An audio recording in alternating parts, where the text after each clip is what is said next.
दोस्तों अब हम समझते हैं पुरुष जनन अंग के बारे में। पुरुषों में किस प्रकार से कौन कौन जनन अंगों का समूह होता है। तो चलिए दोस्तों हम यहाँ पर समझते हैं। तो दोस्तों जो अंडे के आकार की संरचना होती है उसे हम टेस्टिस बोलते हैं, यानी कि वृषण बोलते हैं। ये वृषण होते हैं, अंडे के आकार के जो होते हैं इन्हें हम वृषण कहते हैं, वृषण टेस्टिस। इनसे एक एक नस निकलती है दोस्तों इस प्रकार से। इस नस को हम कहते हैं वैश डिफरेंस। इस नस का नाम होता है दोस्तों वैश डिफरेंस। इस नस को वैश डिफरेंस कहते हैं। इधर होता है हमारा पेनिस, इधर होता है दोस्तों हमारा पेनिस। इस प्रकार से इस पेनिस के अंदर एक नस जाती है जिसे कहते हैं यूरेथ्रा या फिर मूत्र मार्ग कह सकते हैं। यहाँ पर एक ढक्कन लगा होता है दोस्तों, एक ग्रंथि होती है जिसे प्रोस्टेट ग्लैंड कहते हैं। इसे प्रोस्टेट ग्लैंड कहते हैं, इसे प्रोस्टेट ग्रंथि कहते हैं दोस्तों यहाँ पर आप लोग समझिएगा, ये जो टेस्टीज होते हैं, ये जो टेस्टीज होते हैं इसके ऊपर एक परत होती है।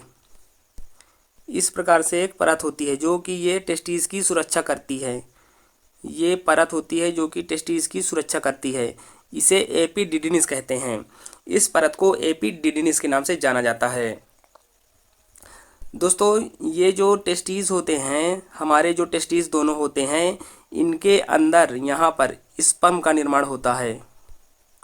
स्पर्म का निर्माण कहाँ होता है? तो हमारे टेस्टीज में होता है स्पर्म का निर्माण। इसके अंदर यहाँ पर होता है स्पर्म का निर्माण, स्पर्म बनता है यहाँ पर।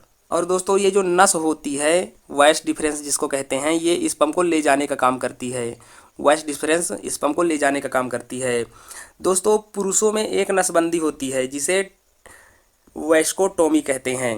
दोस्तों इस वैश को अगर यहाँ से काट दिया जाए, इस नस को वैश को यहाँ से काट के ऑपरेशन कर दिया जाए तो इसको हम कहेंगे वैस्कोटोमी।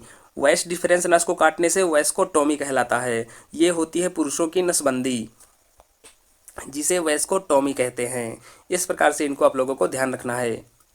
दोस्तों सारी चीज़ें जो है तो हमारे शरीर के अंदर होती हैं। जैसे फेफड़ा हो गया हमारे शरीर के अंदर है, हमारा हृदय हो गया वो भी हमारे शरीर के अंदर है, किडनी हो गई वो भी हमारे शरीर के अंदर है। लेकिन ये जो टेस्टीज होती हैं ये बाहर क्यों होती हैं? ये टेस्टीज बाहर क्यों होती हैं? तो दोस्तों इसको आप लोग समझिएगा। टेस्टीज के अंदर, इस टेस्टीज के अंदर जो है तो हमारा स्पर्म बनता है।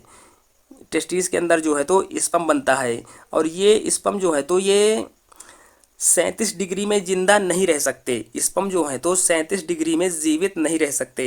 हमारे शरीर का टेम्परेचर 37 डिग्री होता है, यानी कि 98 फ़ारेनहाइट। तो ये स्पर्म जो होते हैं 37 डिग्री में जिंदा नहीं रह सकते, इसलिए ये बाहर होते हैं। इनको जिंदा रखने के लिए कम से कम टेम्परेचर जो है तो वो 30 से 32 डिग्री होना चाहिए, इसलिए ये हमारे शरीर के बाहर होते हैं। टेस्टिस में स्पर्म का निर्माण होता है और स्पर्म जो है तो 37 डिग्री में नहीं रह सकते, इसलिए ये शरीर के बाहर होता है जहाँ पर टेम्परेचर लगभग 30 से 32 डिग्री के आसपास होता है। तो इसीलिए ये जो दो अंडे के जैसे संरचना होती है जिन्हें हम टेस्टिस या फिर वृषण कहते हैं, ये हमारे शरीर के बाहर होती है। तो दोस्तों इस प्रकार से होता है हमारा सिस्टम, प्रजनन तंत्र का सिस्टम। दोस्तों ये जो येलो कलर में आप लोगों को दिख रहा है ये होता है टेस्टीज। यहाँ पर टेस्टीज के अंदर यहाँ पर निर्माण होता है स्पर्म का, स्पर्म का निर्माण होता है। दोस्तों इसके अंदर ही, वृषण के अंदर ही एक टेस्टोस्टेरोन हार्मोन्स पाया जाता है। टेस्टोस्टेरोन हार्मोन्स कहाँ पाया जाता है? तो ये वृषण के अंदर ही बनता है टेस्टोस्टेरोन हार्मोन, जो उत्तेजना के लिए जिम्मेदार होता है, उत्तेजना से संबंधित होता है। तो दोस्तों दो चीज़ों को यहाँ पर आप लोगों को ध्यान रखना है कि स्पर्म का निर्माण कहाँ होता है? तो टेस्टीज में होता है और यहीं पर टेस्टोस्टेरोन हार्मोन भी पाया जाता है। तो इसको इस प्रकार से आप लोगों को ध्यान रखना है। दोस्तों ये वैश डिफरेंस नस होती है, इसको ऑपरेशन के द्वारा काट देने से पुरुषों की नसबंदी होती है। इस प्रकार से इसको अगर काट दिया जाए तो पुरुषों की नसबंदी हो जाएगी। उस नसबंदी को वैस्कोटोमी कहते हैं। तो दोस्तों ध्यान रखना है आप लोगों को, वैश मनुष्यों में पाई जाती है, यानी कि कहने का मतलब है कि मेल में पाई जाती है वैश। वैश डिफरेंस जो है तो मेल में पाई जाती है और उसको काटने से, ऑपरेशन करने से वैस्कोटोमी कहलाता है। तो इस प्रकार से इसको आप लोगों को ध्यान रखना है। दोस्तों वैश का काम होता है स्पर्म को ले जाना। स्पर्म को ले जाना, टेस्टिस से बाहर निकालना, स्पर्म को टेस्टिस से बाहर निकालना, ये एक रास्ता होता है, खोखला पाइप होता है। वॉइस डिफरेंस नस जो है तो ये खोखला पाइप होता है जो स्पर्म को टेस्टिस से बाहर ले जाने का काम करती है। और यहीं पर होती है दोस्तों प्रोस्टेट ग्लैंड, प्रोस्टेट ग्रंथि होती है, ये जो होती है येलो कलर में दिख रही है आप लोगों को, प्रोस्टेट ग्रंथि है। और इधर हमारा पेनिस हो जाएगा, इसके बीच में एक नस जाती है, पेनिस के बीच से एक खोखली नस जाती है जिसे मूत्र मार्ग कहते हैं या फिर यूरेथ्रा भी कहते हैं। दोस्तों यहाँ पर समझते हैं हम शुक्राणु। दोस्तों स्पर्म का जीवन काल 20 से 25 मिनट होता है। स्पर्म का जीवन काल जो है तो वो 20 से 25 मिनट का होता है, सिर्फ 20 से 25 मिनट का। ये होता है हमारा शुक्राणु, ये पूरा हमारा शुक्राणु होता है। दोस्तों यहाँ पे आप लोग समझिएगा,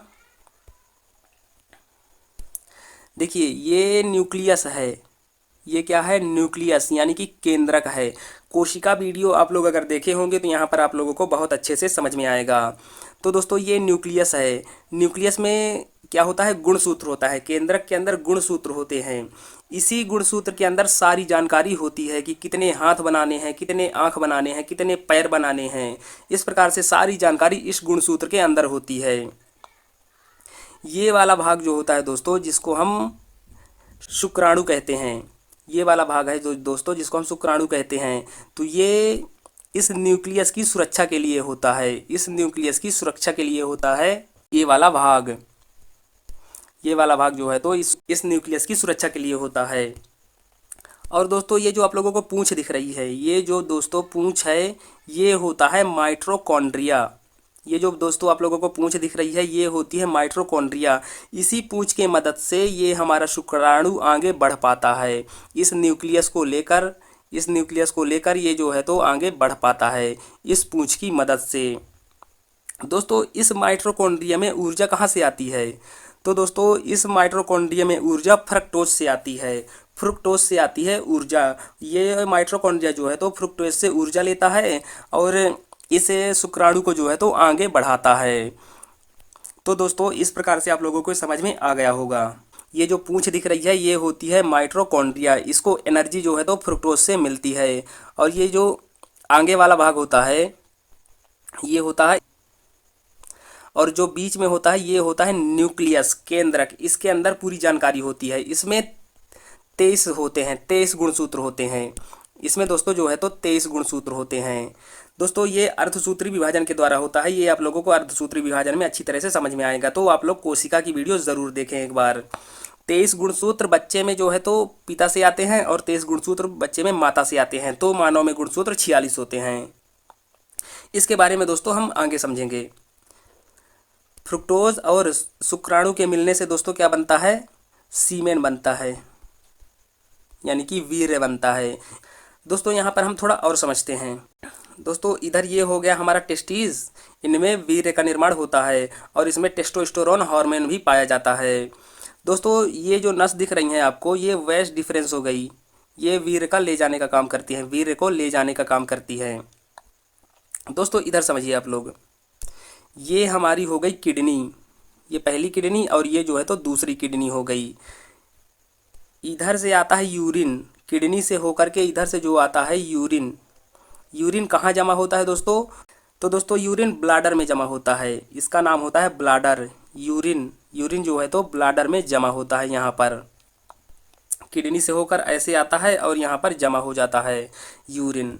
और एक पाइप यानी कि एक नस जो होती है, खोखली नस यहाँ पर जुड़ी होती है, इस प्रकार से प्रोस्टेट ग्लैंड से यहाँ पर जुड़ी होती है आकर के। और दोस्तों ये जो मूत्र मार्ग होता है, ये जो येलो कलर की लाइन दिख रही है ये होती है मूत्र मार्ग। यहाँ के रास्ते मूत्र जो है तो बाहर निकलता है, यहाँ से मूत्र जो है तो इधर को ऐसे बाहर निकलता है। इसी रास्ते से इधर से स्पर्म बाहर निकलता है, इसी रास्ते से जो है तो इधर से स्पर्म बाहर निकलता है, यहाँ से इस प्रकार से। तो दोस्तों ये जो प्रोस्टेट ग्रंथि होती है, यूरिन जो है तो यूरिन जब बाहर निकलता है तो ये प्रोस्टेट ग्रंथि जो होती है तो ये एक चेक पोस्ट के रूप में काम करती है।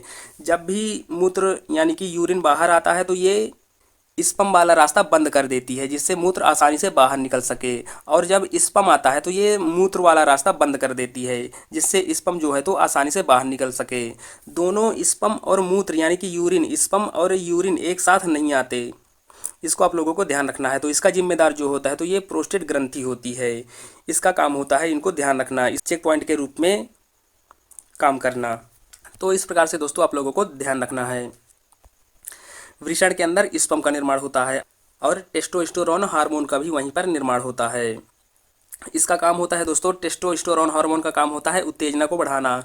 दोस्तों इसमें एक दुर्गंध पाई जाती है। जानवर जो होते हैं वो अपनी बॉर्डर को डिसाइड करते हैं।